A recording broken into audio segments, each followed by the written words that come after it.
कार्यक्रम के पुण्यार्जक हैं श्री कंवरलाल जी महावीर प्रसाद जी, पाटनी, मदनगंज, किशनगढ़, राजस्थान।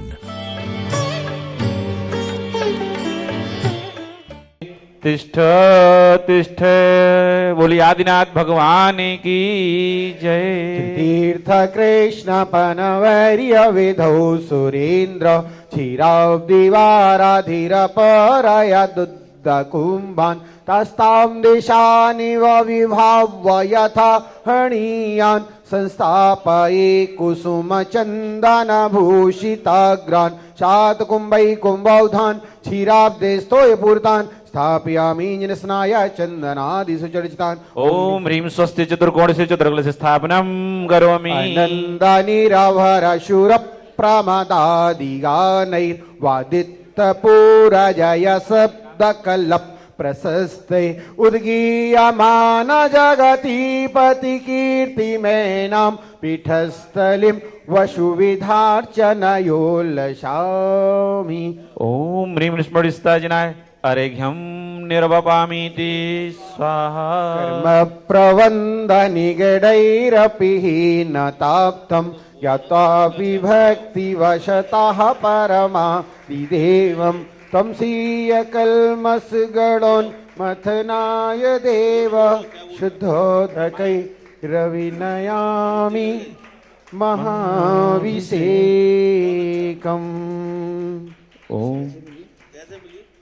ओम ह्रीं श्रीं क्लीं ऐं ऐरं बम मम हम सम तम पम बम मम मम मम हम सम सम तम तम पम पम झम झम छ्वीं छ्वीं छ्वीं छ्वीं द्रां द्रां द्रीं द्रीं द्रावय द्रावय। नमो रते भगवते श्रीमते पवित्रतर जलेन जिन्म विषिञ्च्यामि स्वाहा। तीर्थोत्तम भवै नीरै क्षीरवारिद रूपकै स्नास्यामि सुजन्माप्तान् जिनान् सर्वार्थ ओम ह्रीं श्री विश्वादि वीरांतान् जले निष्णाप्यामीति स्वाहा। ओम ह्रीं श्री विश्वादि वीरांतान् जले निष्णाप्यामीति स्वाहा।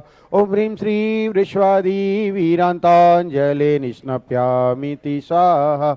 ऋषभ अजित शंभव अभिनंदन सुमति पद्म सुपार्जिनराय चंद पुष्पसी तल स्त्रियांसजिन वांस पूज पूजित सुरराय विमलानंत धर्म जस उज्ज्वल शांति कुंथु अरुमल्लिमनाय मुनिशव्रत नमिनेमि पार्श्वप्रभ वर्धमान अभिषेक कराय वर्धमान अभिषेक कराय वर्धमान अभिषेक कराय। श्री जी का अभिषेक करें हमले कसोद जल द्वारा धुल जाए पाप हमारा। श्री जी का अभिषेक करें हम उद जल द्वारा धुल जाए पाप हमारा। श्री जी अनंत गुण वाले हैं ये परम शुद्ध तन वाले हैं इनके चरणों में वंदन कर शतबारा। फिर शुरू करो जलधारा। श्री जी का अभिषेक करें हमने के शोध जल द्वारा धुल जाए। पीछे रूम नंबर 3 में लगी हुई है। सुर इंद्र लोग भी स्वर्गों में अभिषेक करे नित भवनों में। सुर इंद्र लोग भी स्वर्गों में अभिषेक करे नित भवनों में। हे पूजा कीरतिम बिंब सकल सुर द्वारा स्वर्गों में भी सुखकारा। श्री जी का अभिषेक करे हमले कसोद जल द्वारा धुल जाए पाप हमारा। त्रयाष्टानिका के परबों में श्री नंदीश्वर जी के भवनों में, त्रयाष्टानिक के परबों में श्री नंदीश्वर जी के भवनों में सुरपति भी जाते लेकर सब परिवार, अभिषेक करें बारा। श्री जी का अभिषेक करें हमने के शुद्ध जल द्वारा, धुल जाए पाप हमारा। श्री जी पर जल जो ढारत है, वह गंधोदक सुख कारक है।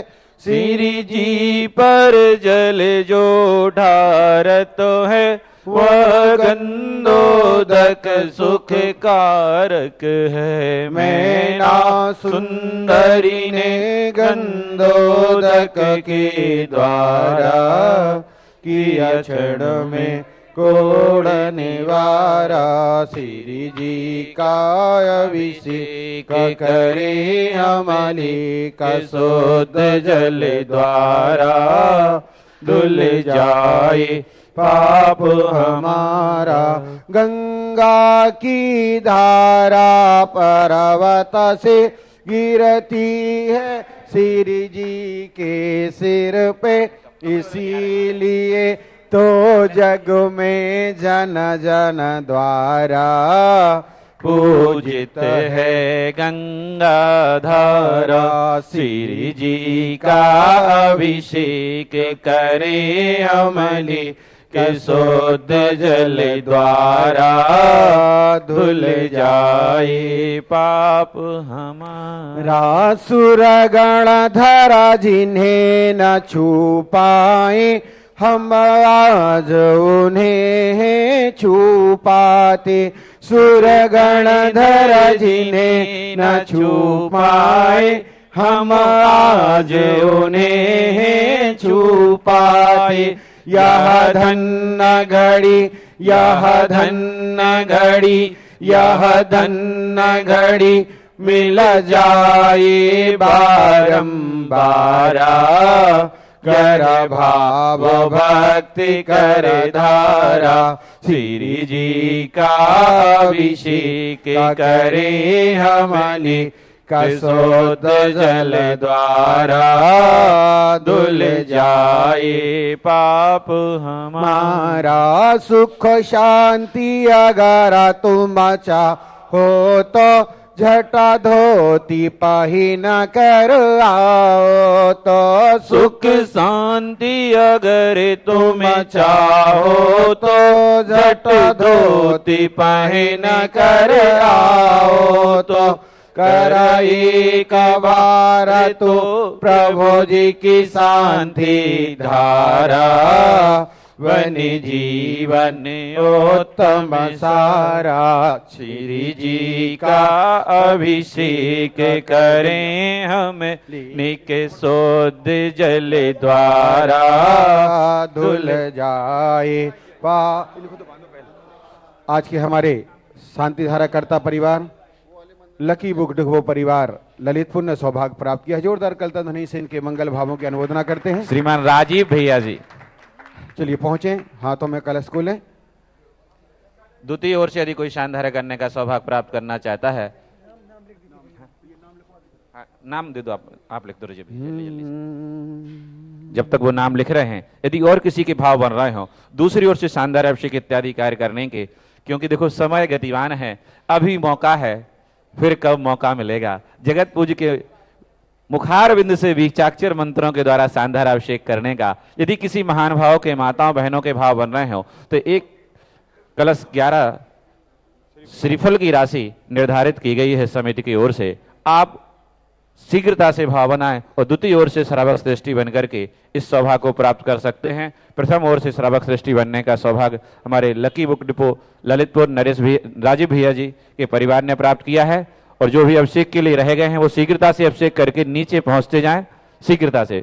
यहाँ कोई खड़ा नहीं रहेगा। जिनने भी अभिषेक कर लिया नीचे, जिन्होंने अभिषेक कर लिया है वो नीचे पहुंचते जाए। वहां के लोग आइए भैया जल्दी आइए।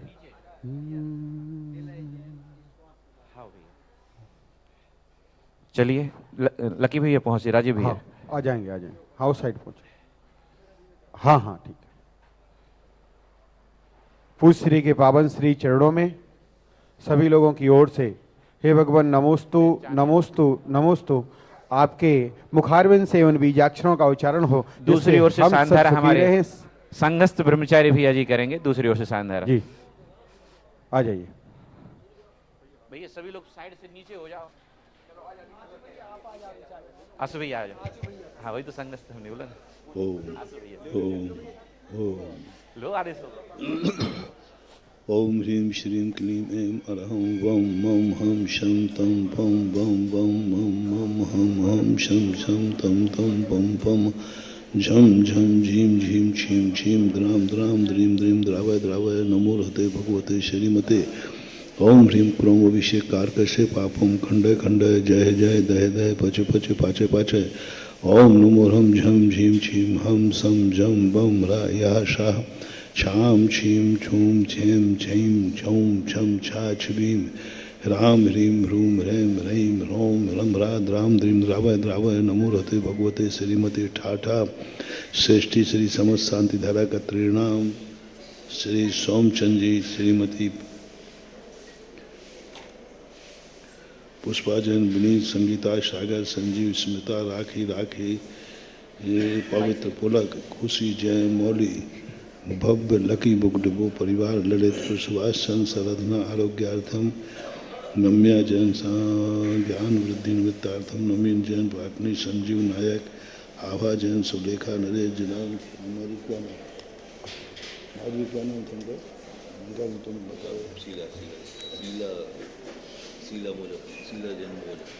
शीला जैन मुजफ्फरनगर, आरोग्यार्थम राजेश जैन सोनर, ओमांशी, नवांशी, आनंद, दाग्नो, बिमला, मीना, मुकेश, बड़ा मुंडा, कोटा निवासिना, समस्त परिवार, नीलू नीतू भगत, आरोग्यार्थम श्याम सुंदर अग्रवाल, आरोग्यार्थम जयपुर, श्रीरस्तु, वृद्धिरस्तु, तुष्टिरस्तु, पुष्टिरस्तु, शांतिरस्तु, कांतिरस्तु, कल्याणमस्तु, स्वाहा एवं अस्माकं कार्य सिद्ध्यर्थम सर्वविघ्नवारणार्थम श्रीमद् भगवत रस सर्वज्ञ परमेष्टि परम पवित्राय नमो नमः। श्री शांति भट्टारक पाद पद्म प्रसादा सद्धर्म श्री बलायुर आरोग्य ऐश्वर्याभिवृद्धिरस्तु सद्धर्म शौस्य परस्य वर्गा प्रसिद्धंतु न। ओम विश्वाद्यास्पर्याम श्री वर्धमान पर्यंता चतुर्विंशति अर्हंतु भगवंता सर्वज्ञ परमंगल नाम देया यहाँ मुच्चा सिद्धिं तन्वन्तु सद्धर्मकारेषु यहाँ मुच्चा सिद्धिं प्रयच्छन्तु न। ओम नमो रहते भगवते श्रीमते पार्थितंगराय श्रीमद रत्नोत्तर रूपाय दिव्य तेजो मूर्ते प्रभा मंडल मंडताय द्वादश गुण संहिताय नन चतुष्टय सहिताय समूषण केवल ज्ञान लक्ष्मी शोभताय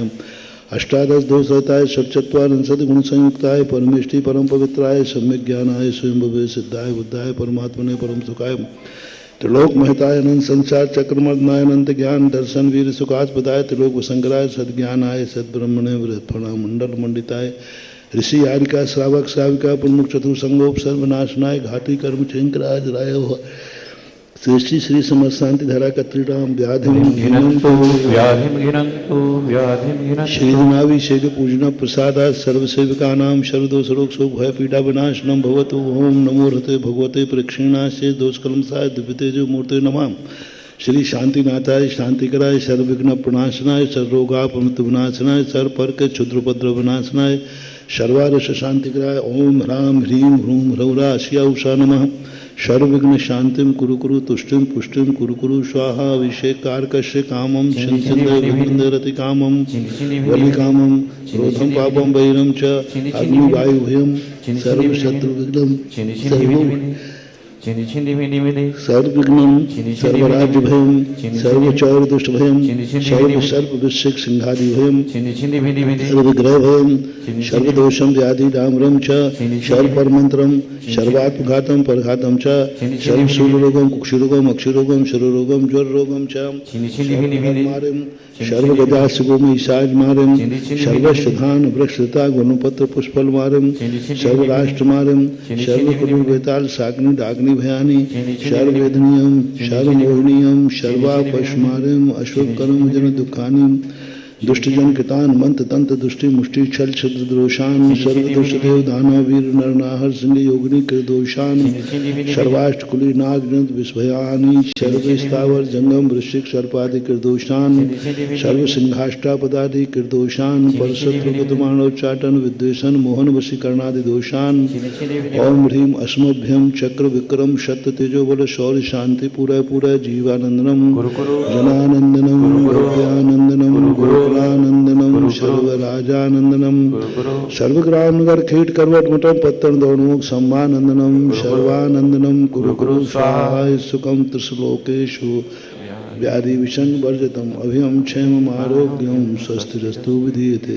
श्री शांतिरस्तु शिवमस्तु जयोस्तु नित्यमारोग्यमस्तु तुष्टिरस्तु पुष्टिरस्तु समृद्धिरस्तु कल्याणमस्तु सुखमस्तु अभिवृद्धिरस्तु दीर्घायुरस्तु कुलगोत्र धुमानि सदा सन्तु सद्धर्म श्री बलायुर आरोग्य ऐश्वर्याभिवृद्धिरस्तु ओम ह्रीं श्रीं क्लीं ऐं मरमस्या उषानाथ विद्यायै नुमृहन्ताणं ह्रौं सर्वशान्तिं कुरु कुरु ओम ह्रीं श्रीं क्लीं ऐं मरमस्या उषानाथ विद्यायै नुमृहन्ताणं ह्रौं सर्वशान्तिं कुरु कुरु स्वाहा आयुर्वल्ली विलासम सकल सुखपरिद्राग हेत्वा सुनल्पम धीरम वीरम शरीरम निरुपम मुपनयत्वा तनोत्तुच्च कीर्तिम सिद्धिं वृद्धिं समृद्धिं प्रथेत तरणेश्वरदुच्चै प्रतापं कान्तिं शान्तिं समाधिं वितरत जगतामुत्तमा शान्तिधारा सम्पूजिगानां प्रतिपालकानां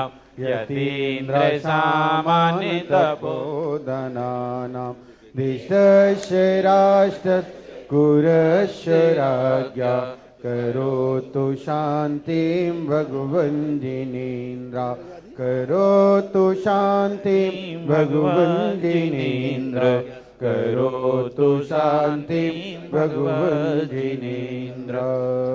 छत्र ले ले भैया बाकी सभी लोग साइड से पीछे हो जाए, सबका हाथ लगाना अनिवार्य नहीं रहता है। छत्र ओम ह्रीम अष्टपुरातिहार मध्ये छत्रतः स्थापयामि, चवर ले लें। ओम ह्रीम अष्टपुरातिहार मध्ये चवरद्वय स्थापयामि, अर्घ ले लें।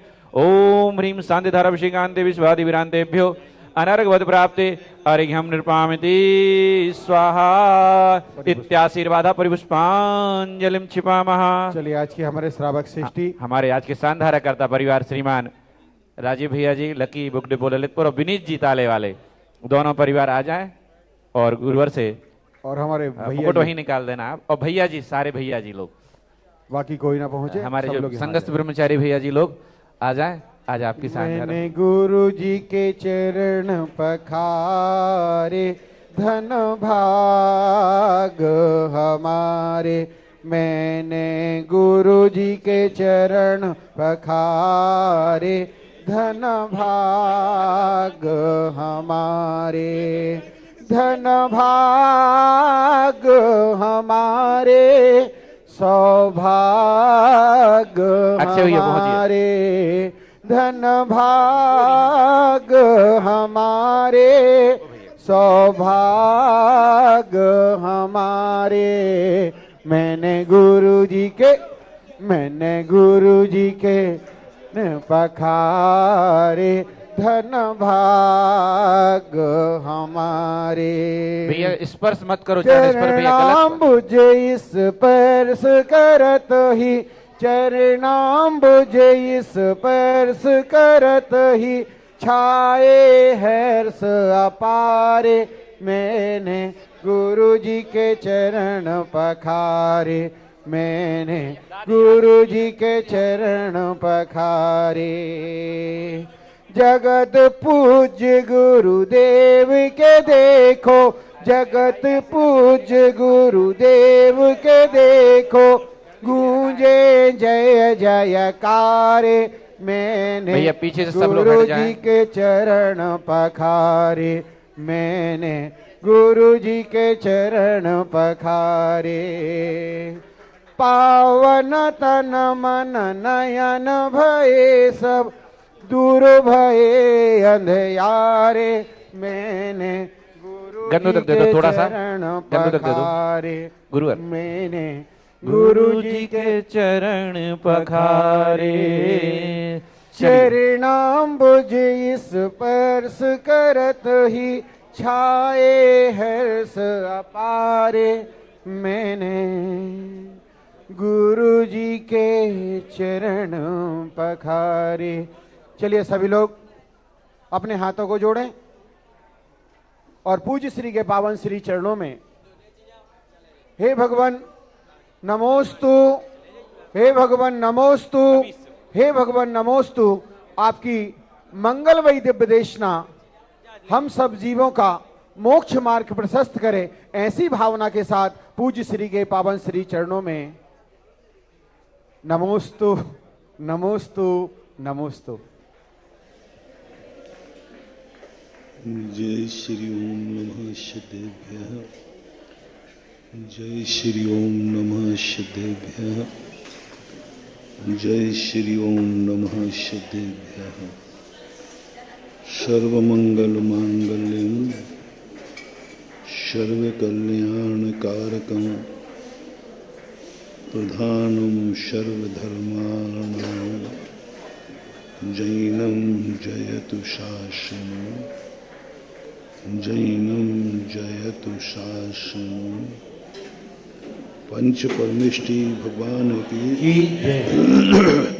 आचार्य श्री गुरुवर कुंद कुंद महाराज की जय। आचार्य श्री गुरुवर विद्यासागर महाराज की। तीर चक्रवर्ती जगत पूज्य निर्यापक समण मुनि पुंगव 108 सुधा सागर जी महामुनि राज की। पूज्य मुनिवर श्री 108 शिव सागर जी महाराज की। पूज्य आरिका संघ की। पूज्य मुनि संघ की। नमोस्तु भगवान।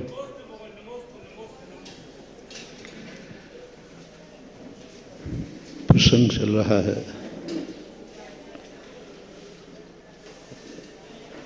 अच्छे होने का, बुराइयों से बचने का। और दुनिया में कुछ अच्छा है नहीं, तो प्रश्न है कि फिर अच्छे बनेंगे कैसे? जब दुनिया में कोई चीज शुद्ध है ही नहीं, तो शुद्ध बनेंगे कैसे? जब दुनिया पराधीन है तो स्वाधीन बनेंगे कैसे? जब दुनिया में हर वस्तु कोई ना कोई किसी ना किसी रूप में बुराइयों से भरी हुई है, फिर उनमें से अच्छे बनने की कल्पना क्या आकाश के फूल के समान निरर्थक तो नहीं है? कोयले की खान में रह करके हम बेदाग रहने की कल्पना कहीं निरर्थक तो नहीं है? कोयले की खान है और सोच रहा है कि मैं इस कोयले खान में से बेदाग होके निकल जाए, ये कल्पना हमें ऐसा लगता है सोचने पर कि ये तो असंभव है। संसार के संबंध में नीतिकारों ने कहा कि ये काजल की कोठरी है। काजल की कोठरी में कैसो हूँ सयानो जाए, लीक लागे पर लागे है। लीक तो लग ही जाएगी, लेकिन फिर भी लोग अनादिकाल से यही भाव करते आए कि हम इस काजल की कोठरी में बेदाग होकर निकलेंगे। ये ऐसा ही पुरुषार्थ है जैसे पोटेशियम साइनाइड का स्वाद लेने के लिए कितने लोग जिंदगी गंवा चुके हैं, फिर भी लोग अभी लगे हुए, हिम्मत नहीं हार रहे। पोटेशियम साइनाइड में बहुत सारे लोग जिंदगी निकाल चुके, गंवा चुके, उसका स्वाद लेने के लिए। इसका स्वाद क्या है, लेकिन वो इतना जहरीला है कि स्पर्श करते ही मर जाता है, वो बोल ही नहीं पाता। यानी खून से भी ज्यादा गति है उसकी। खून बाद में नसों में दौड़ता है, वो पहले दौड़ जाता है। और ऐसा ही इस संसार में कोई व्यक्ति शुद्ध की अनुभूति करना चाहता है, शुद्ध होना चाहता है, तो वो भी ऐसा ही कठिन है। असंभव तो नहीं है। असंभव होता तो कोई प्रयास नहीं करते, और सरल होता तो अभी सभी भगवान बन गए होते हैं। सरल होता तो सब शुद्ध हो गए होते, और असंभव होता तो कोई बनने वाला था ही नहीं, बनते ही नहीं। कठिन है मार्ग। बुराइयों का मार्ग सरल है, अच्छाइयों का मार्ग कठिन है। बुराई कब आ जाती है जिंदगी में पता नहीं चलती, और अच्छाई लाने के लिए माँ बाप, गुरु, शास्त्र, पुराण, यहाँ तक कि भगवान को भी लगना पड़ता है किसी को अच्छा बनाने के लिए। कितनी शक्तियां लगती हैं तब कहीं अच्छा बन पाता है, और बुराई लाने के लिए कोई नहीं लगता, फिर भी व्यक्ति बुरा हो जाता है। गंदे होने के कोई कॉलेज नहीं है भारत में। कई देशों में हैं, कई देशों में हैं जहां मरना सिखाया जाता है, कई देशों में हैं जहां मारना सिखाया जाता है, कई देशों में हैं जहां आतंकवाद सिखाया जाता है। बुराई सिखाई जाती है, हिंसा सिखाई जाती है। जितना ज्यादा तुम आतंक मचा सको ये मचाना सिखाया जाता है। पर सौभाग्य है कि अपना भारत देश किसी को बुराइयां नहीं सिखाता, हिंसा फैलाने का कार्य नहीं करता, पाप करने का कोई भी कार्य, कोई भी शाला भारत में नहीं है। और भारत में कोई लुकी छुपी पाई भी जाए तो कानून से तो है ही नहीं कि तुम किसी को किस प्रकार के पाप सिखा रहे हैं। लेकिन आश्चर्य है कि कोई पाप सिखाने वाला नहीं है, फिर भी पापी मिल जाते हैं। ये आश्चर्य है। जहां पाप सिखाने वाले हैं वहां कोई बड़ी बात नहीं है, लेकिन जहां सिखाने वाले नहीं हैं वहां भी पापी मिल जाते हैं। क्रोध सिखाने वाले नहीं, फिर भी क्रोधी मिल जाते हैं। झूठ बुलाने वाले नहीं, फिर भी झूठ सीख जाते हैं।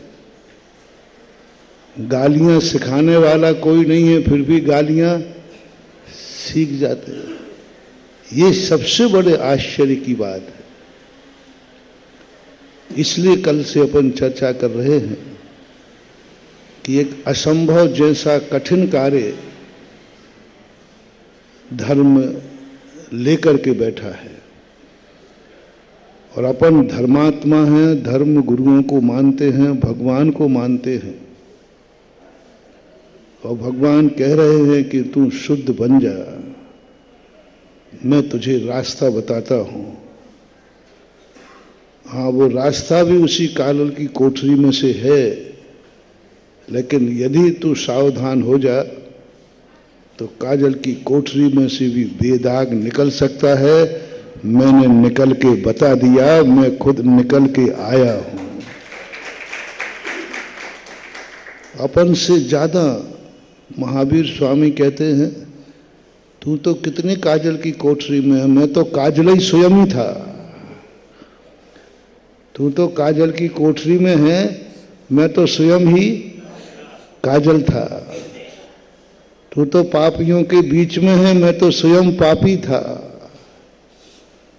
तू तो अधर्मियों के बीच में है, मैं तो स्वयं अधर्मी था।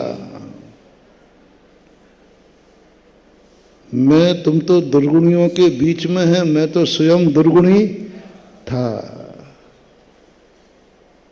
तब भी मैंने अपना पुरुषार्थ नहीं हारा। आज मैं स्वयं काजल बन करके, काजल होकर के भी आज मैं निष्कलंक हो गया हूं। महापुरुषों के चरित्र पढ़ करके जरूरी नहीं कि हमें भगवान बन जाएं, लेकिन महापुरुषों के चरित्र पढ़कर के हौसला जरूर बुलंद होते हैं। जब कभी मन में दीन भाव आता है, मोटिवेशन से जब हिरास होते हैं, अपने मन के विकल्पों से जब परेशान होते हैं, तब मन हताश हो जाता है, क्या कभी मैं भी भगवान बन पाऊंगा? जब आदिनाथ जैसों को 1000 साल लगे तो अपनी क्या गिनती है? बाहुबली को देख के लगता है कि भगवान, लगता है अपना नंबर नहीं है। आपको 1000 साल तक इतना कठिन तपा, तब आपको केवल ज्ञान हुआ हमें तो मच्छर से ही डर लग रहा है। थोड़ी थोड़ी परेशानियों में ही हमारी स्थिति बिगड़ जाती है। लगता है कि अभी हमारा संसार बहुत दूर है, हम वहां तक पहुंच ही नहीं पा रहे। उपसर्ग विजेताओं को देखते हैं तो मन खिन्न हो जाता है, हीन हो जाता है। भगवानों की साधनाएं देखते हैं तो मन हतोत्साहित हो जाता है, मन थोड़ा सा हल्का पड़ जाता है कि अपन तो इतना कुछ भी नहीं कर रहे, तो अपना नंबर कैसे आएगा? लेकिन जब पापियों को उद्धार करते देखते हैं तो साहस बढ़ जाता है। कई बार बड़े बड़े आदमियों से मामला बिगड़ता है। बड़े आदमी की संगति में जाने वाला व्यक्ति या तो चिड़चिड़ा हो जाएगा या फिर सुसाइड कर लेता है। हाँ, उसको बहुत हीन भाव हो जाता है, या तो उसका चिड़चिड़ापन इतना बिगड़ जाता है। इसलिए हमेशा व्यक्ति को कहा, ज्यादा अच्छे लोगों की संगति नहीं करना, नहीं तो तुम सुसाइड कर लोगे। ज्यादा अच्छे लोगों की संगति, जिनका जीवन सदा अच्छा रहा हो, कल भी अच्छे थे, आज भी अच्छे हैं, कल भी अच्छे रहेंगे, ऐसे व्यक्तियों का चरित्र कई बार हमें हतोत्साहित कर देता है। क्योंकि हम तो कल भी बुरे थे, आज भी बुरे हैं, और कल की संभावना दिख नहीं रही। कल भी मन चंचल था, आज भी है, भविष्य की कोई उम्मीद नहीं दिख रही है। और वे आत्माएं जो कल भी पवित्र थी, आज भी पवित्र है और कल भी पवित्र, अब इन्हों के ऐसे लोगों की बात पढ़ करके लगता है हतोत्साहित हो जाते हैं। कितने लोग कोटा में पढ़ने जाते, कोचिंग में, बड़े हौसले बुलंद करके जाते हैं और वहाँ डिप्रेट हो जाते हैं। जब वहाँ लोगों को देखते हैं, बच्चों को देखते हैं, वो मार्कशीटें, उनका ज्ञान देखते हैं, तो आधे तो कहते भाई चलो बोरिया बिस्तर बांधो। जब ये लोग लाइन में लगे हैं तो अपना नंबर आने वाला नहीं है, और बहुत बच्चे डिप्रेट हो जाते हैं। इतना उदाहरण से पूछो क्यों? बोले हमारी क्लास में ऐसे ऐसे बच्चे हैं, ऐसे ऐसे बच्चे हैं, 99% जिनके बच्चे हैं, हम तो 75 नंबर में ही आ रहे हैं। अब वो 99% वाले ने 75% बच्चे वाले को हतोत्साहित कर दिया, हतोत्साहित कर दिया। वो कहता भाई जब ये इन शरीर की कोई गिनती नहीं है तो हमारी क्या होगी? ऐसे कई बार लगता है ऐसा। जब बड़े बड़े ये महान बाहुबली जैसे की गिनती नहीं, इनको जब साल भर लग गया तो अपन को कितना लगेगा? ये तुलना करने का भाव आता है। तीर्थंकरों को 10-10 भाव लगे तब भी तीर्थंकर सुधर पाए, तो अपन को कितने भाव लगेंगे? जबकि जमाओ, इनको 10 भाव तो अपन को वो भाव आएगी ही नहीं, गिनती नहीं आएगी। आदिनाथ को 1000 तो अपन को तो भगवान ही मालिक है। उनको 1000 मन लग गया साल मन को कंट्रोल करने में। तो कई बार बहुत अच्छे लोगों की, बहुत ऊंचे लोगों की संगति से मन डिप्रेशन में चला जाता है। वो सोचता है व्यर्थ है पुरुषार्थ करना, इससे अच्छा है कि पढ़ने की अपेक्षा इतनी देर सो लो, कभी पास तो होना ही नहीं। हाँ, इसलिए आप लोगों से कहा गया अपने से बड़े वालों की संगति थोड़ी कम किया करो। यदि तुम गरीब हो और तुम अमीर आदमी की संगति में 2-4-8 दिन लग गए तो या तो सुसाइड कर लोगे या चिड़चिड़ेपन हो जाओगे, क्योंकि उसका वैभव, उसका ठाट बाट देखकर 90% इस मन में अपने से आगे जाने वालों के प्रति ईर्षा भाव होता है, हीन भाव होता है। 2 भाव जागेंगे, आप देखना। शेयर कर रहा हूं, आपके पास धन नहीं है और किसी के पास है बहुत, और तुम उसके यहां गए हो, तुम्हारे पास एक अंगूठी का सोना नहीं है और उसके यहां पीक दान सोने की है।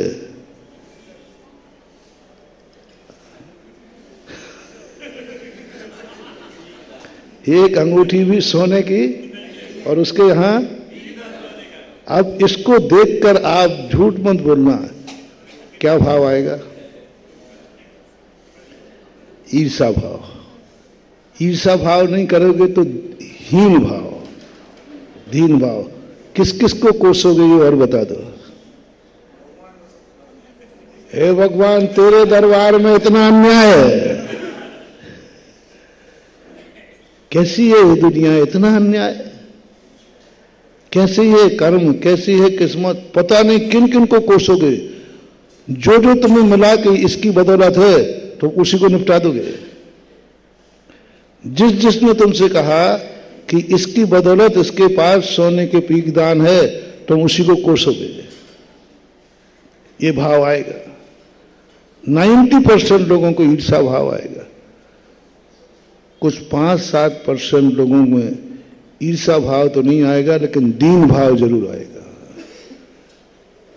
अपने आप को वो बहुत हीन समझेगा, मैं कुछ नहीं हूं, क्या है जिंदगी, बेकार है जिंदगी, एक अंगूठी भी सोने की नहीं जिंदगी, ये देखो पीकदान भी, वो तुलना करेगा। और अपने आप में इतना ईर्षा नहीं करेगा। ईर्षा करने वाला और हीन भाव लाने वाले में अंतर है। दूसरा व्यक्ति हीन भाव लाएगा, अपने आप को इतना हीन कर देगा, इतना हीन कर देगा, इतनी आलोचना करेगा, मैं जन्म जन्म का पापी हूं, मैंने बहुत पाप किए हैं, क्या मतलब है ऐसी जिंदगी जीने से। वो अपने आप को कोसेगा।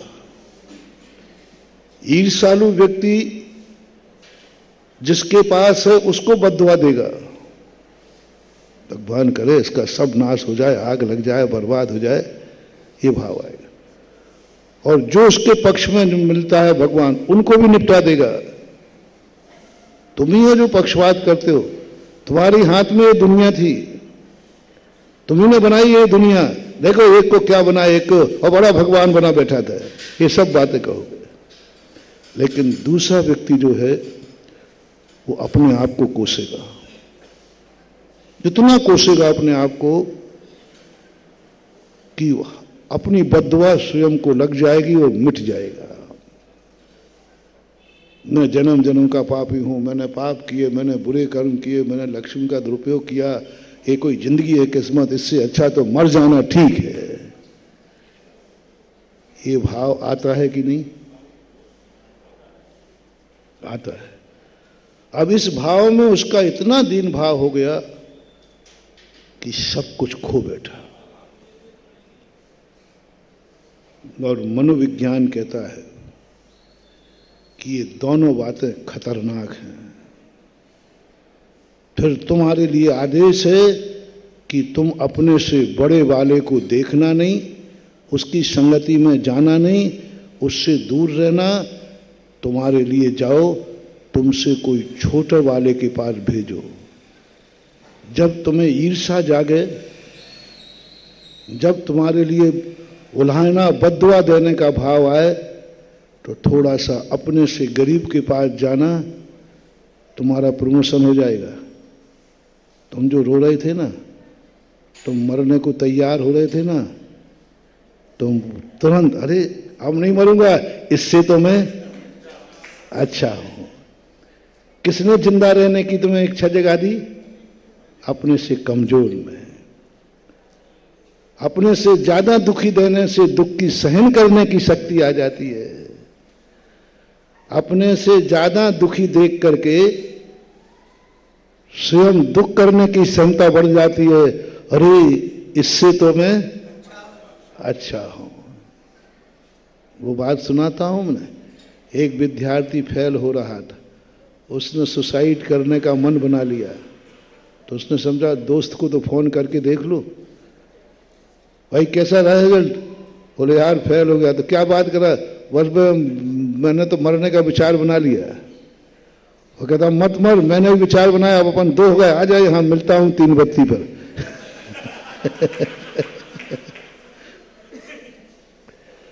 पता चला कि फेल होने वालों की संख्या ज्यादा थी, अब मरने की इच्छा नहीं है। अब तो आहा कैसा संसार है। किसी अच्छे व्यक्ति को देख करके, पास व्यक्ति को देखकर मरने का भाव आया, और फेल व्यक्ति होने देख करके जीने का भाव आ गया। नहीं अब क्यों मरूंगा, अब अरे भाई मरने के लिए जा, अरे अब थोड़ी मरूंगा, अब तो जीऊंगा, क्योंकि एक से ज्यादा। ये ऐसी गजब की पैथी है संसार की। इस पैथी को अच्छा नहीं कहते, लेकिन साइकोलॉजिस्ट जितने हैं, डॉक्टर फ्राइडे ने इस बात को बड़ा अच्छा कहा। बहुत मनोविज्ञान, बहुत बड़ा हुआ साइकोलॉजिस्ट है वो। उसने ये बहुत बड़ा शोध किया। जब मैंने इसकी बुक्स को पढ़ा तो मैंने कहा इस बात को ये अच्छी क्यों कह रहा है? दूसरों के दुख देख करके दुख भूल जाना, ये कोई अच्छी बात थोड़ी है। लेकिन जब उसका पूरा मनोविज्ञान समझा और जब अनुभव की कसौटी पे कसा, इस सारी दुनिया को देखा, तब पता चला ये भी जरूरी है। ये जरूरी किनको है? जो डिप्रेट हो चुके। फिर मैंने पुराणों को, धर्मशास्त्रों को उठाया,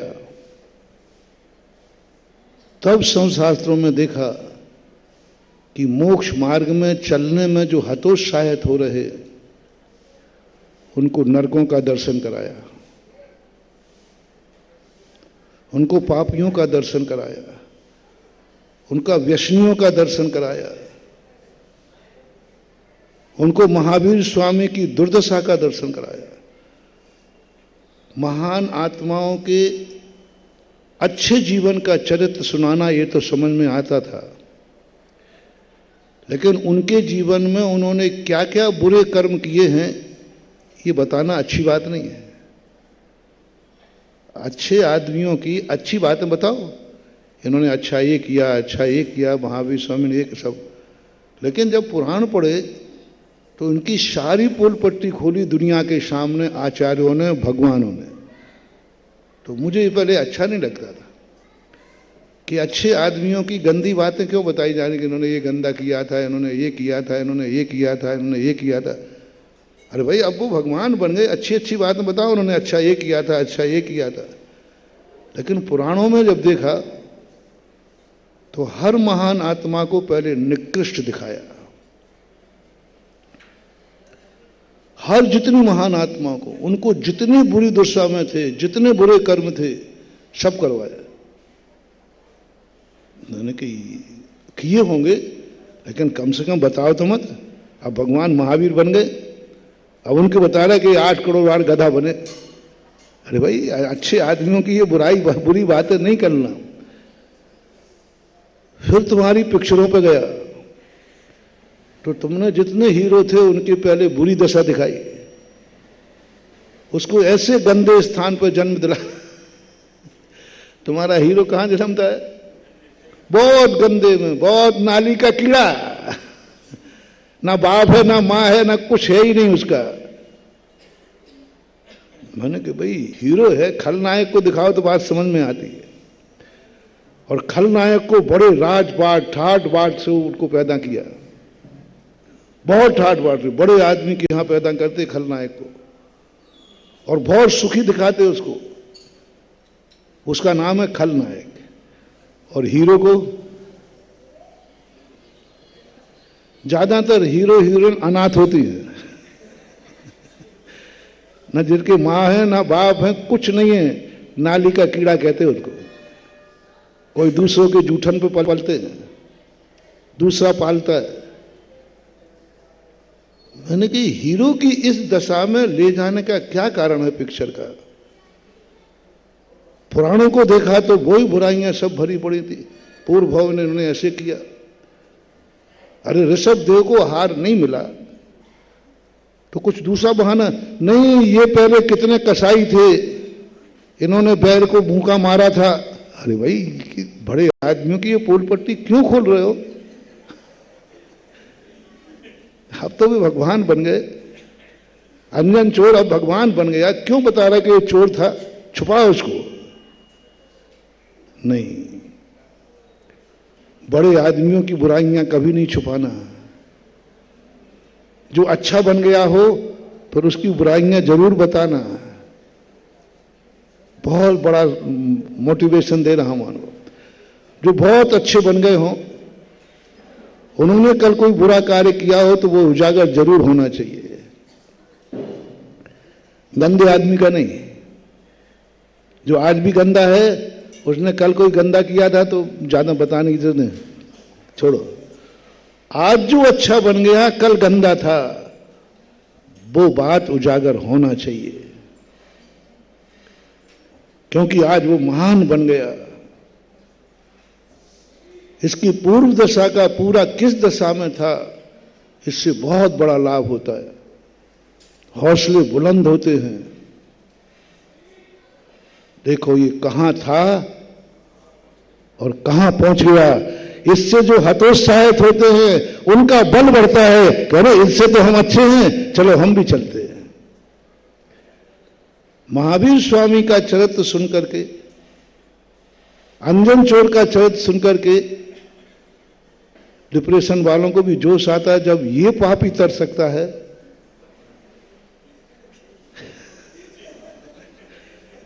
ये पापी रात में चोरी करके आया, रात में हार चुरा के आया, रात भर में पाप किए उसने, और सुबह नहाए नहीं और केवल ज्ञान हो गया।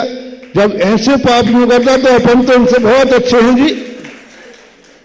जो अंजन चोर ने पाप किए एक दिन पहले, एक दिन क्यों, सुबह के पहले उसी रात में, उसी रात का पापी सुबह भगवान बन सकता है, जिसने नहाया भी नहीं, हाथ भी नहीं धोए, और केवल ज्ञान। तो भैया अंजन चोर से तो आप भी, हमारी छोड़ो, तुम भी बहुत अच्छे हो। मुझे विश्वास है कि मेरे भक्तों से शायद जिंदगी में तो क्या, इनके बाप ने वो काम नहीं किए हुए जो अंजन चोर ने किए, मुझे विश्वास है। जब वो व्यक्ति डर गया,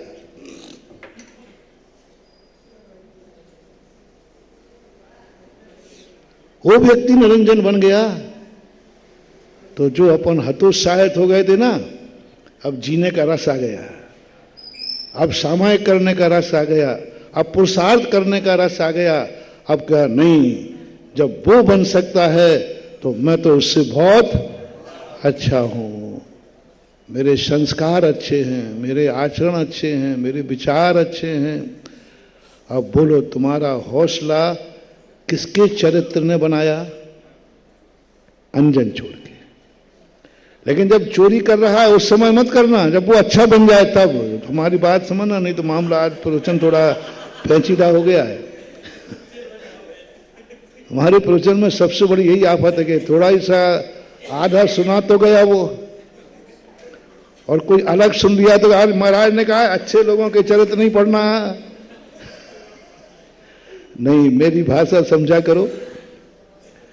हमारी जो प्रवचन की शैली है, यदि दूसरा अपना ले तो वो पिटेगा पत्थर फेंकेंगे, क्योंकि वो हमारे आगे पीछे नहीं पकड़ता है, वो पकड़ लेता है बीच का। महाराज ने भी ऐसा, लेकिन हमने क्या कहा, वो तुम चूक गए, वो चूक गए तुम। मैंने ये कहा है, बुरे लोग जब अच्छे बन जाएं तो उनकी बुराइयों का ज्ञान जरूर मन में रखना। कब? कब? जब बुरे लोग अच्छे बन जाएं। जब जो हीरो गंदा था वो जब अच्छा बन जाए तब उसके गंदे जीवन को जरूर पढ़ना। लेकिन कब पढ़ना महानुभाव? फिर रिपीट कर रहा हूं, जब वो अच्छा बन जाए, बहुत अच्छा बन जाए, तब उसके गंदे जीवन को पढ़ना। आपका हौसला बुलंद हो जाएगा, आपको जीने का मन हो जाएगा। आप कुछ भी नहीं करते हैं तो आप कहोगे नहीं अब एक नमोकार मंत्र की माला तो फेरूंगा। जिसको नमोकार मंत्र नहीं आया उसको सिद्धि हो गई, तो मुझे तो नमोकार मंत्र आता है। अपन तो बहुत कदम आगे हैं। चलो आज से माला फेरना शुरू करते हैं, क्योंकि श्रद्धा मार्ग से जब इतना हो सकता है, जिसको अर्थ पता नहीं उसको इतना हो सकता है, तो मुझे तो अर्थ पता भी है और हम तो पंच परमेष्ठी को जानते भी हैं। वो तो पंच परमेष्ठी को जानता भी नहीं था, मैं तो जानता हूं। चलो बढ़ो, फेरते हैं माला। इतना उत्साह बढ़ जाता है, बहुत उत्साह बढ़ता है। अच्छे व्यक्तियों के बुरे दिन याद करो, अच्छे व्यक्तियों के दिन, संकटों के दिन याद करो। संसार में उन्हीं लोगों के चरित्र ज्यादा प्रसिद्ध होते हैं जो आज के पहले, ऊंचाई के पहले, जिनका जीवन संकटमय था, जिनका जीना भी मुश्किल था। आप देखना उन्हीं व्यक्तियों के चरित्र होते हैं जिनका जीवन शुरू से सुखमय बीता हो। उनके चरित्र प्रसिद्ध नहीं होते, उनके चरित्रों पे पुराण नहीं लिखे गए। उन पर पुराण लिखे गए जिनका प्रारंभिक जीवन बहुत कष्टमय था। 8 बलभद्र, 9 बलभद्र हुए हैं, किसी बलभद्र के ऊपर पुराण नहीं लिखे गए, क्योंकि सभी बलभद्र अच्छा जीवन जिए हैं, सुखमय जीवन जिए हैं। कभी उनके जीवन में कोई संकट आया ही नहीं। एक बलभद्र हुए हैं बलराम, जिनके जीवन में शुरू से ही संकट पर संकट आए, तो फिर उनके चरित्र प्रसिद्ध हो गए जिन्हें हम श्री राम कहते हैं। ये बलभद्र थे, बलराम थे, इसलिए प्रसिद्ध नहीं हुए। इनका जो जीवन था बड़ा संकटमय था, विपरीत परिस्थितियों में था। उसके बावजूद भी ये आगे बढ़ गए। इसलिए लोगों ने कहा साहस बढ़ाना है तो उन नायकों का जीवन पढ़ो जिनका जीवन बदतर रहा है।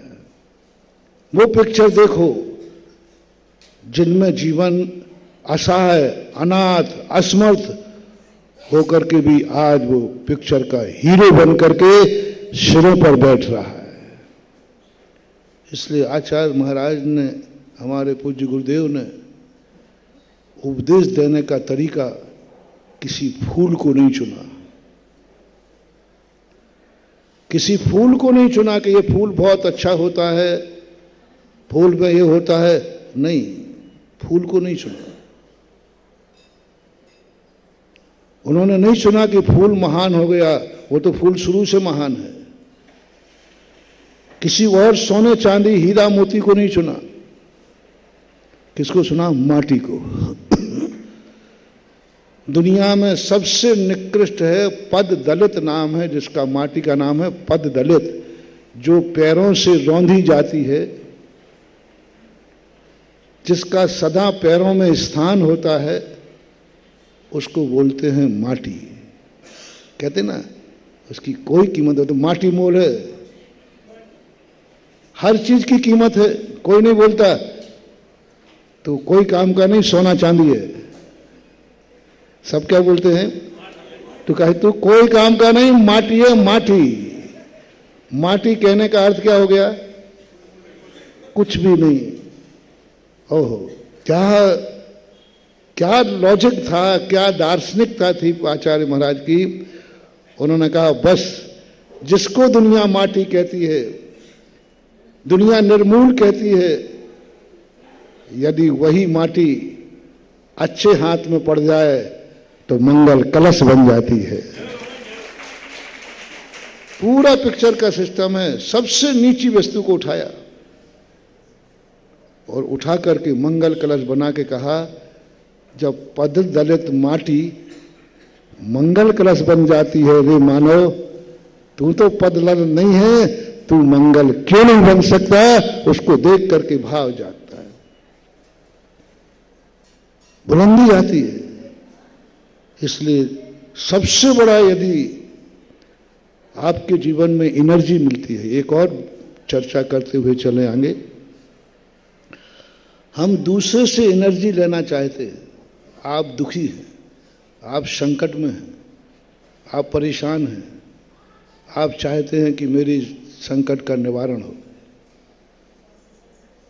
तो आप उसका स्मरण कीजिए जिसने सबसे ज्यादा जिंदगी संकट में गुजारी हो, सबसे ज्यादा संकट में गुजारी हो। बस उसका ध्यान करना कर दीजिए, आप संकट से मुक्ति पा जाएंगे। आप संकट में पड़े हुए हैं, आप चारों तरफ से घिर गए हैं दुश्मन से। अब आपको कौन बचाएगा? जिसके जीवन में कभी संकट नहीं आए उसका नाम लेने की जरूरत नहीं है। जिस मंत्र में या जिस श्लोक में प्रशंसा भरी हो भगवान की, वो श्लोक पढ़ने की जरूरत नहीं है। ज्ञान स्वरूप ममलम प्रवदंती क्षमता, वो एक आता ना, आप ये हैं, आप ब्रह्मा हैं, आप विष्णु हैं, आप महान हैं, इससे कुछ नहीं होने वाला। क्योंकि इस समय आप कहाँ हैं? संकट में। बहुत बड़ा मोटिवेशन है महानुभाव। इस समय आप संकट के घेरे में हैं, कोई भी बचने का उपाय नहीं है। और इस समय आप लगे हैं, भगवान आप बहुत भक्तिमान हैं, आप महान हैं, आप ये हैं, आपको मुनि महाराज लोग ये कहते हैं। एक श्लोक आया है उसमें भक्तांबर में, तम भयम भूमचिंत मशंक माध्यम योगीश्वरम वदित। हाँ ऐसा, हाँ ऐसा सब। ये संकट मोचक मंत्र नहीं है, श्लोक नहीं है। जब तुम्हारे अच्छे दिन चले तब पढ़ लेना साता से। अच्छे दिन जब चल रहे हो तब पढ़ना ज्ञान है स्वरूप ममलम आदि आदि। इस समय तो ये देखो, सबसे ज्यादा मैं चारों तरफ से घिर गया हूं, चारों तरफ से दुश्मन घिरे हैं, अब बचने की कोई आशा नहीं है। तो अब इस श्लोक में देखो कि कौन सा श्लोक है जो सबसे ज्यादा संकट का वर्णन करता हो। दुश्मनों से घिरा है चारों तरफ से, कोई बचाने की उम्मीद नहीं है। अब भक्तांबर में पढ़ो,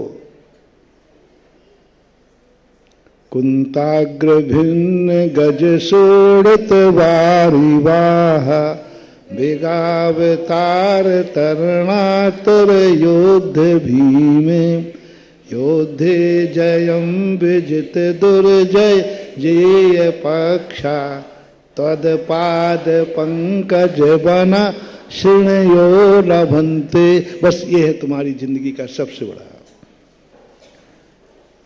अब वहां भगवान से ये मत कहो कि आप बहुत महान हैं, बहुत शक्तिशाली हैं। वहां ये कहो कि आप कैसे व्यक्ति के रक्षक हैं। कुंताग्र भिन्न गज सोड़त बारी वाह,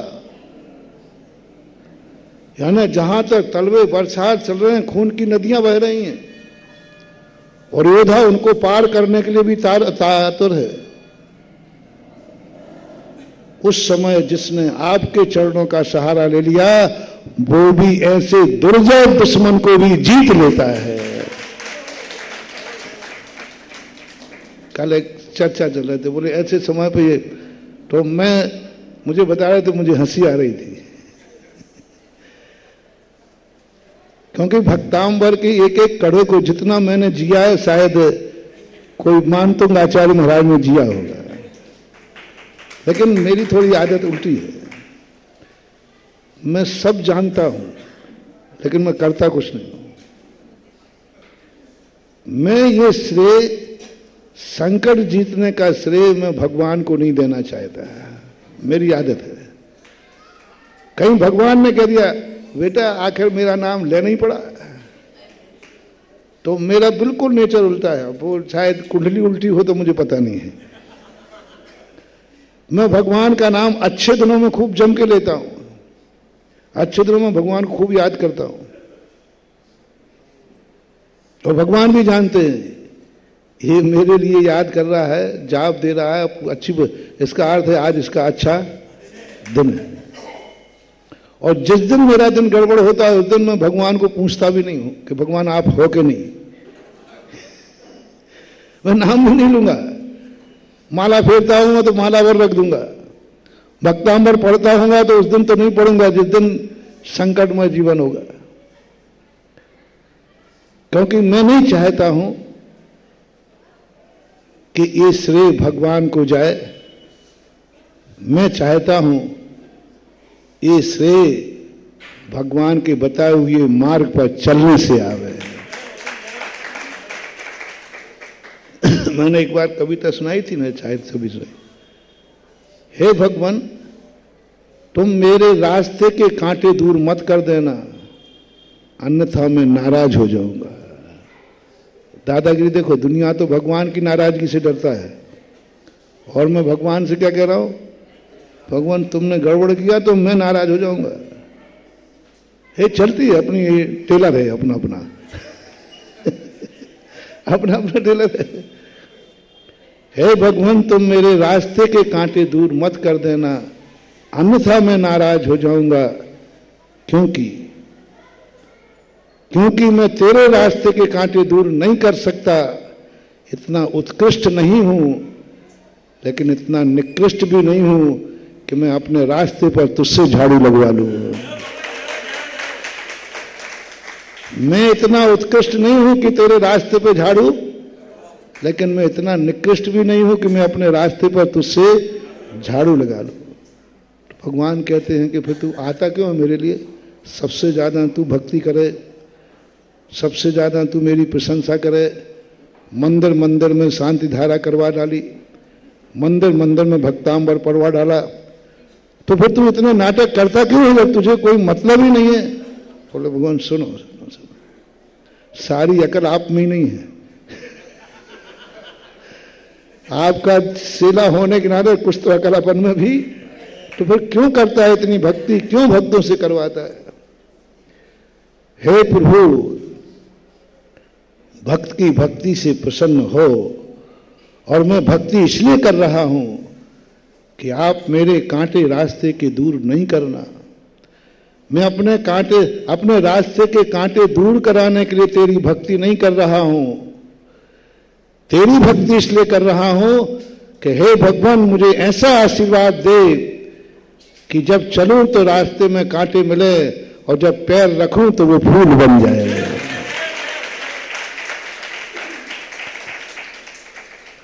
देखो ये कहलाती है होशियार बने। तुम लोग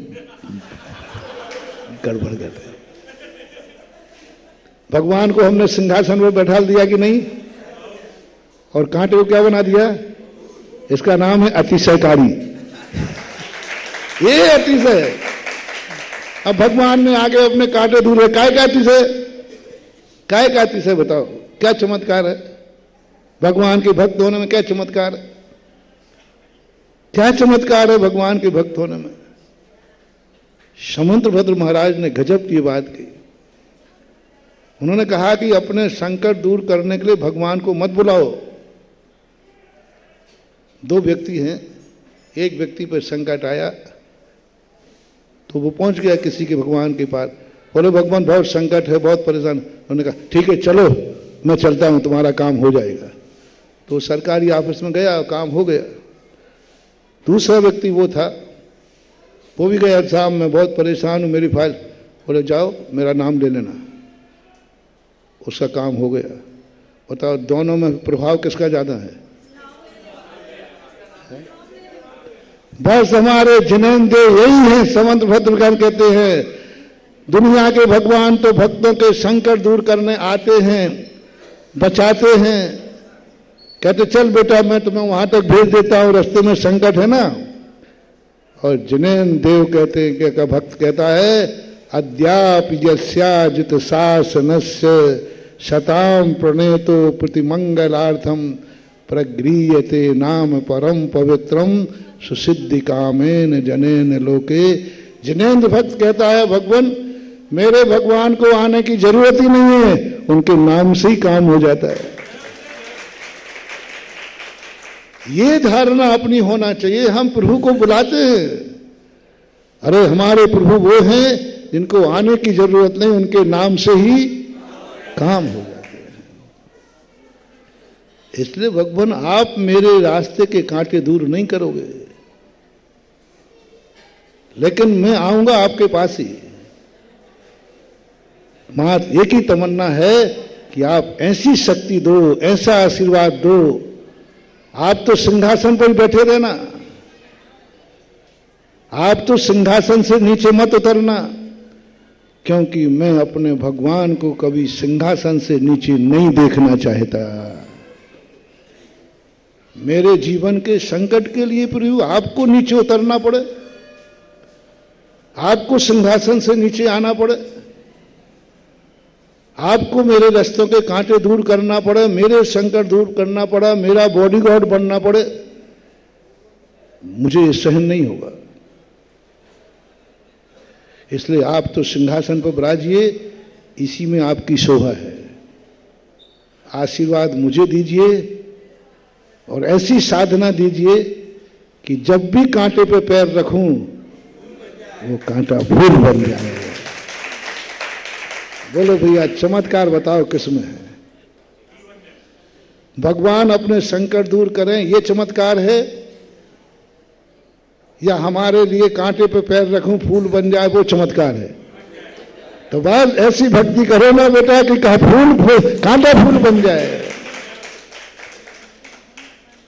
सीता ने भगवान को नहीं पुकारा कि भगवान बचाओ, उन्होंने कहा नहीं भगवान आपका नाम ही काफी है। और अग्निकुंड क्या बन गया? सुदर्शन ने कुछ नहीं कहा भगवान बचाओ मुझे सूली लग रही है, उन्होंने कहा भगवान आप तो वहीं बैठे रहना, आप तो वहीं बैठे रहना। एक बंदे में तुमने ऐसी ताकत दी है कि जैसे सिंहासन सूली लगेगी वो सूली सिंहासन हो जाएगी। भगवान का नाम नहीं लिया, भगवान को नहीं पुकारा। अपने बड़े आदमियों को, अपने से पूज्य पुरुषों को कभी दाव पे मत लगाना, ये दुर्योधन नीति है। दुर्योधन ने संकट आने पर अपने जितने महापुरुष थे सबको क्या कर दिया? दाव पर लगाया। संकट में था दुर्योधन, जब जब संकट में आवे तो उसने एक बड़े आदमी को लगाया। जब उन्होंने सोचा कि आज युद्ध हार गए, पराजित हो गए, तो तुरंत उन्होंने ताजश्री आ जाओ लाइन में, ताजश्री को सेनापति बनाया, निपटा दिया उसी दिन। गुरुदेव आ जाओ, गुरुदेव को निपटा दिया। कृपाचार्य आ जाओ, कृपाचार्य को निपटा दिया। कारण मित्र था, बोले बेटा आ जा, विपत्ति काल में मित्र ही तो काम आता है, ले निपटा दिया। और अंत में स्वयं भी निपट गया। जो अपनी संकट को दूर करने के लिए अपनों से बड़ों को आहूत करता है, वो बड़ों को तो निपटाता ही है, अंत में स्वयं भी निपट जाता है। और देखना हमारे मर्यादा पुरुषोत्तम राम को देखना, संकट आया उन पर भी, बल्कि दुर्योधन से ज्यादा संकट था, बहुत संकट आया। लेकिन आप देखना एक को बड़े को नहीं मरने दिया, सूचना तक नहीं दी। हनुमान से कहते हैं हनुमान तुम कैलाश पर्वत जा रहे हो ना, तुम अयोध्या में सूचना दोगे क्योंकि उसी के ऊपर से निकलोगे। उनको सौगंध कराई तुम अयोध्या में कोई भी सूचना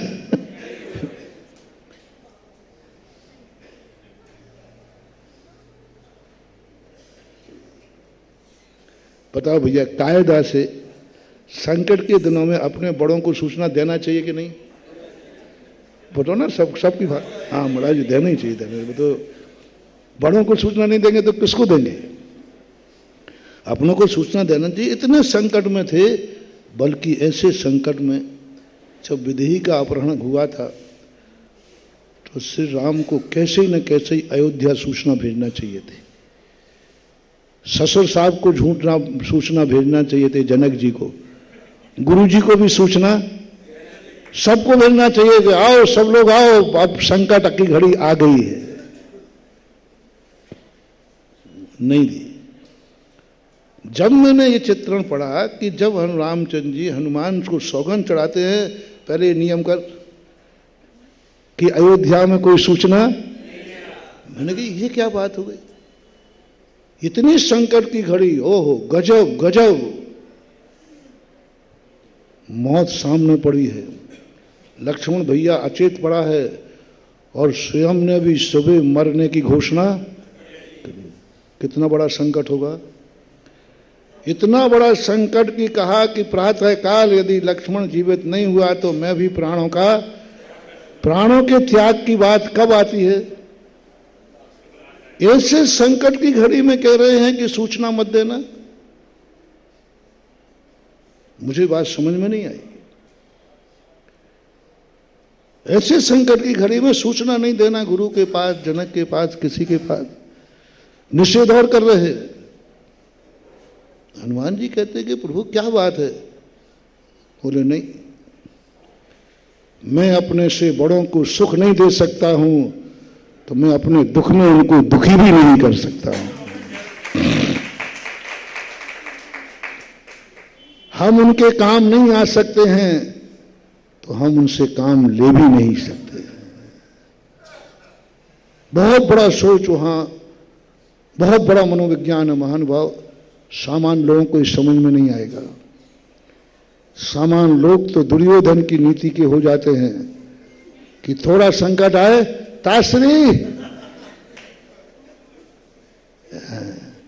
थोड़ा संकट आया बस आप पूरा युद्ध को थोड़ा सा अच्छी तरह निरीक्षण करना। जैसे ही संकट आता तो बोले अब इस सब से बड़ा कौन है,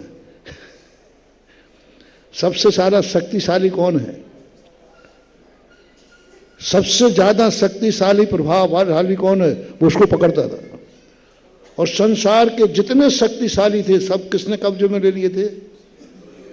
श्री कृष्ण की सेना भी किसने ले ली थी? सारी शक्तियां थी दुर्योधन के पास और सब महारथी थे। फिर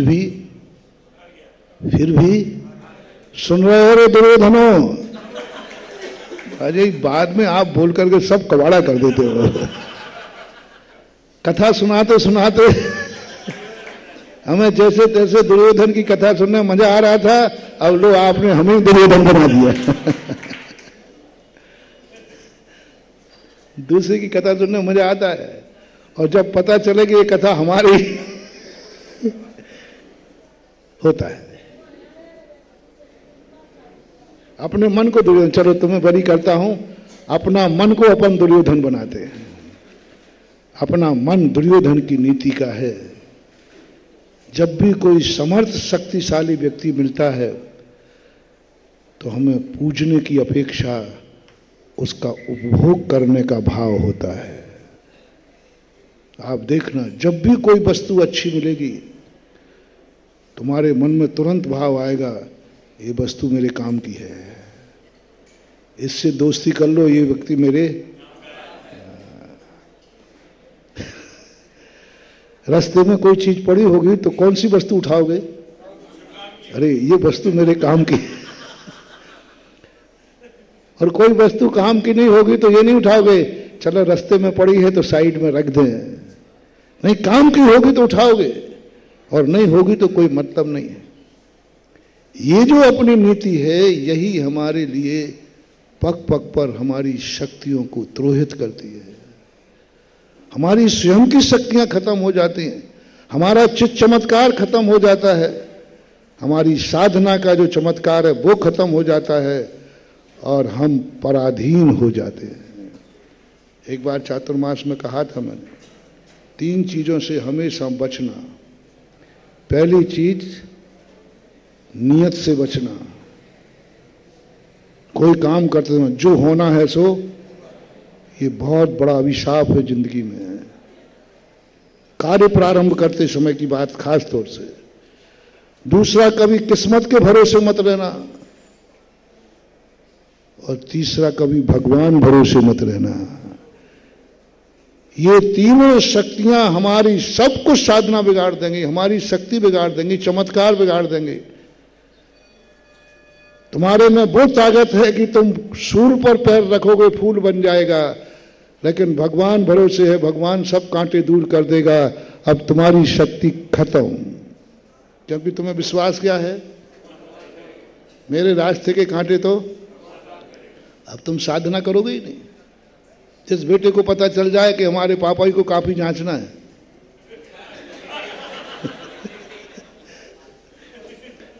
पढ़ाने वाला भी पापा, पेपर लेने वाला भी पापा, पेपर बनाने वाला भी पापा, जांचने वाला भी पापा, और प्रमाण पत्र भी।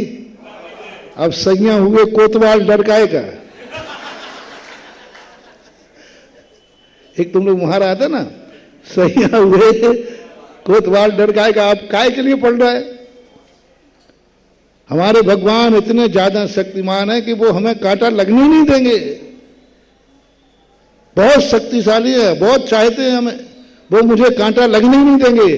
अब तुम कभी माला नहीं फेरोगे, अब तुम कभी तपस्या नहीं करोगे, क्योंकि तुमने तो नैया किसके भरोसे डाल दी। दो प्रकार के व्यक्ति होते हैं। एक व्यक्ति बहुत विश्वासू है, बहुत श्रद्धालु है, बहुत श्रद्धालु, और वो आशीर्वाद लेके गया, महाराज जी आशीर्वाद दो, मैं शिखर जी की यात्रा करने जा रहा हूँ, यात्रा पे जा रहा हूँ। और उनका विश्वास है कि महाराज जी का आशीर्वाद मिल जाए तो हमारा कुछ नहीं हो सकता, कुछ भी नहीं होगा। और चल दिया, गाड़ी स्टार्ट कर दी, एक्सीलेटर पैर रखा, फुल साइड छोड़ दी, ब्रेक पे से पैर रखा, हटा दिया और आंख बंद कर ली। लोग कहते क्या कर रहा है भाई, क्या कर रहा है, गड़बड़ हो जाएगा। बोले तुम लोग सब नास्तिक हो, गुरु पे विश्वास नहीं, आशीर्वाद लेके आया हूं, और मेरे गुरु के चमत्कार है, कुछ नहीं हो सकता। श्रद्धा में देखना बिल्कुल कमी नहीं है, पक्का हो ही नहीं सकता कुछ, क्योंकि अर्थ में सबको मालूम नहीं है कि मैं आशीर्वाद लेके आया हूं। अब आंख खोलने की जरूरत नहीं, ब्रेक पे पैर रखने की जरूरत नहीं, फुल स्पीड पे छोड़ दे, और अंत में जाकर के वो गाड़ी पेड़ से टकरा गई। बोले भाई क्या किया? बोले क्या किया, मैंने गलत नंबर डायल कर लिया। गुरु में कोई शक्ति नहीं होती, कोई चमत्कार नहीं होता, कुछ नहीं होता है, मैंने गलत नंबर डायल कर लिया।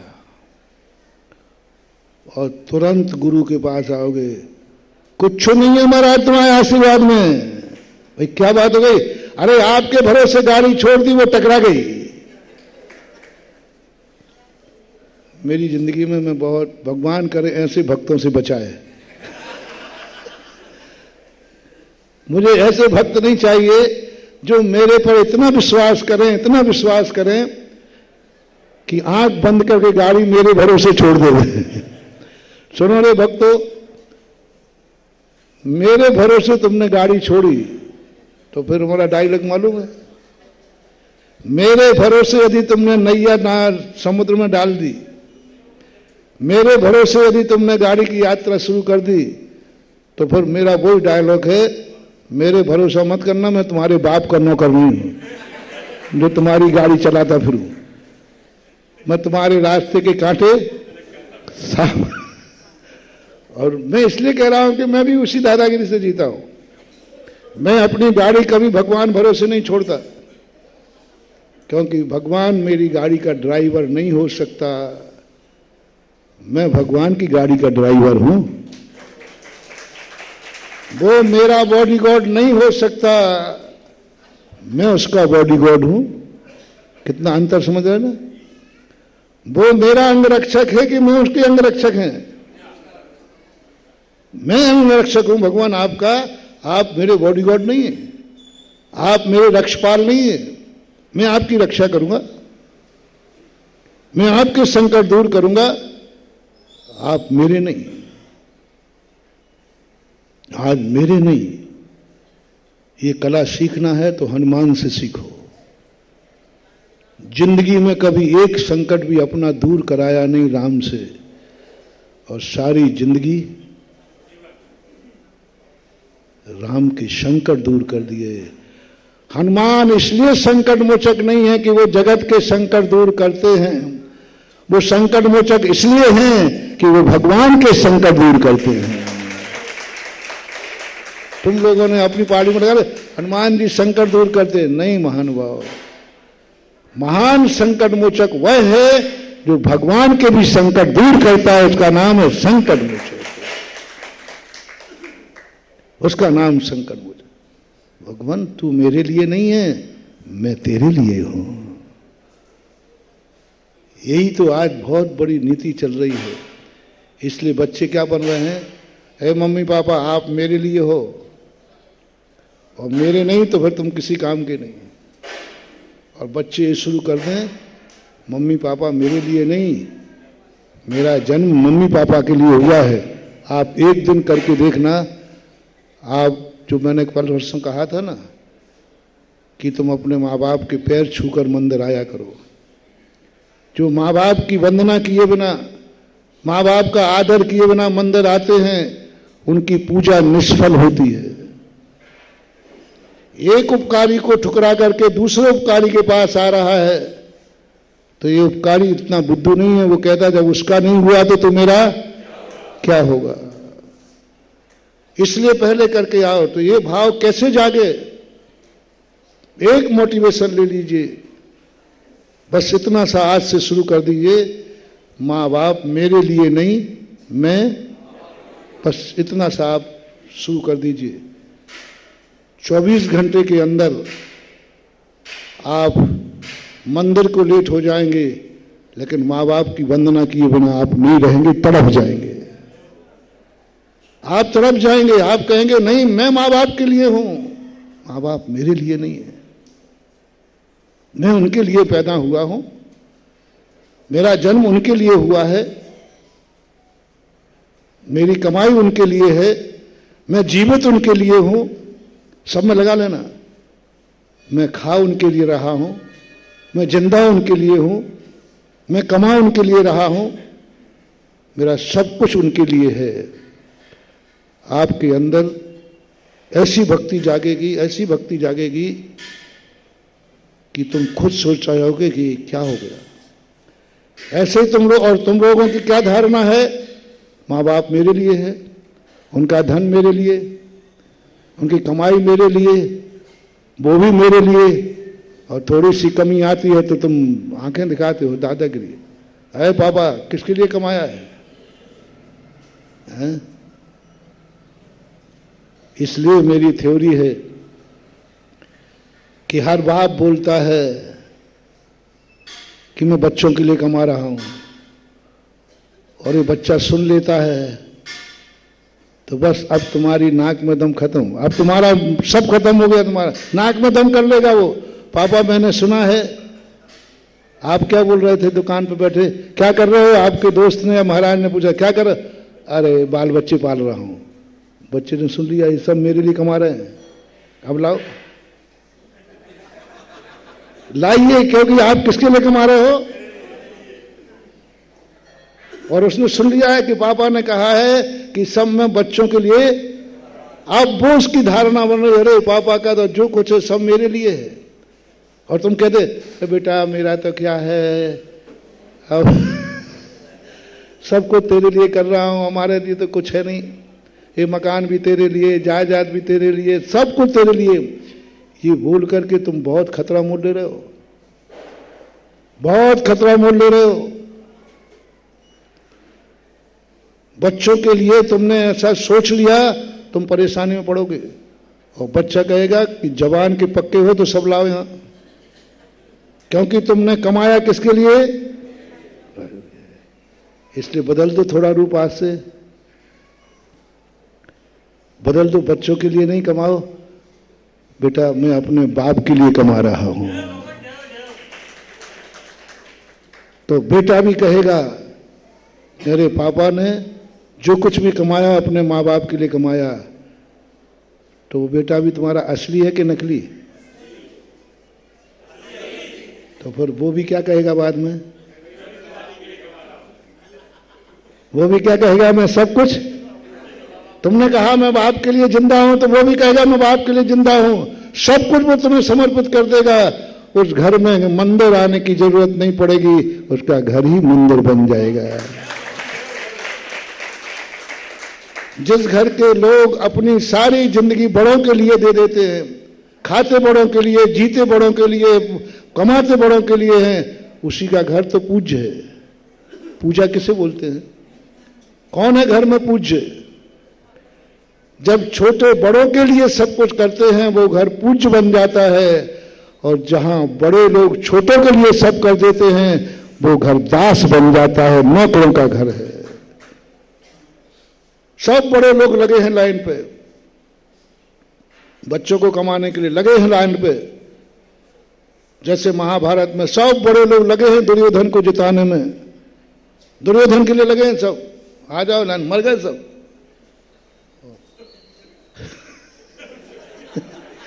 लगे हैं सब उसको जिताने, तुम भी मरोगे बेटा, ध्यान रखना, कमाते रहो बच्चों के लिए। परंपरा डालो, संस्कार डालो, अपने घर को पूज्य बनाओ, अपने धन को पूज्य बनाओ, अपनी रोटी को पूज्य बनाओ, अपने सब कुछ पूज्य बनाओ। और पूज्य बनने का तरीका एक ही है, तुम पूज्य बन पाओ या ना बन पाओ, सब कुछ पूज्य को समर्पित कर दो, तो तुम भी एक दिन पूज्य बन जाओगे। तुम अपूज्य के लिए कमा रहे हो। शेयर करना, तुम्हारे लिए पिताजी पूज्य हैं या बेटा पूज्य? पूज्य बताओ। माँ पूज्य है कि पत्नी पूज्य है? नहीं, मुझे पता नहीं। देखो भाई, मैं क्या करूं? जो तुम्हें नहीं आता वो मेरे से पूछ लेते हो, पूछते हो ना, और जो मुझे नहीं आता मैं तुमसे पूछ लेता हूं। मम्मी में से पत्नी कौन सी पूज्य है? थोड़ी आवाज धीमी आई है, मुझे लगता है धीरे इसलिए बोल रहा कि बाजू में बैठे हैं लोग। मां पूज्य है, पिता पूज्य है। जब तुम पूज्य के लिए समर्पित होगे, तुम्हारे अंदर पूज्यता आएगी। बंदे, तुम पूज्य के लिए जी रहे हो, बस तुम पूज्य बनने वाले हो। तुम पूज्य के लिए कमा रहे हो, बस तुम्हारी जिंदगी में कभी बुरा कार्य नहीं हो सकता। तुम्हारा धन कभी भी बुराई में जाएगा ही नहीं। तुम्हारा धन कभी तुम्हें बुरा कार्य नहीं करने देगा, क्योंकि तुमने धन किसके लिए कमाया है? पूज्य के लिए कमाया है। तुम्हारी जिंदगी में बुरा कार्य नहीं होगा, क्योंकि तुम पूज्य के लिए जी रहे हो, पूज्य के लिए जी रहे हो। 6 महीने करके देख लीजिए, आपके घर में आपका वातावरण कैसा होगा। तुम्हें खुद अपने माँ बाप भगवान नजर आने लग जाएंगे, और तुम्हें लगेगा कि नहीं, तुम तड़प जाओगे। 1 मिनट माँ का दर्शन, पिता का दर्शन नहीं होगा, तड़प जाओगे। तुम्हारे मन में एक भाव आएगी, उमंग आएगा सब कुछ करने के लिए। लेकिन तुम लोगों की आज परंपरा बिल्कुल बदल गई, इसलिए माँ बाप की उपेक्षा हो रही है, सब बच्चों के लिए जी रहे हैं। मैंने एक केस आया मेरे पास कि इस कार्यक्रम के पुण्यार्जक थे श्री कंवरलाल जी महावीर प्रसाद जी, पाटनी, मदनगंज, किशनगढ़, राजस्थान।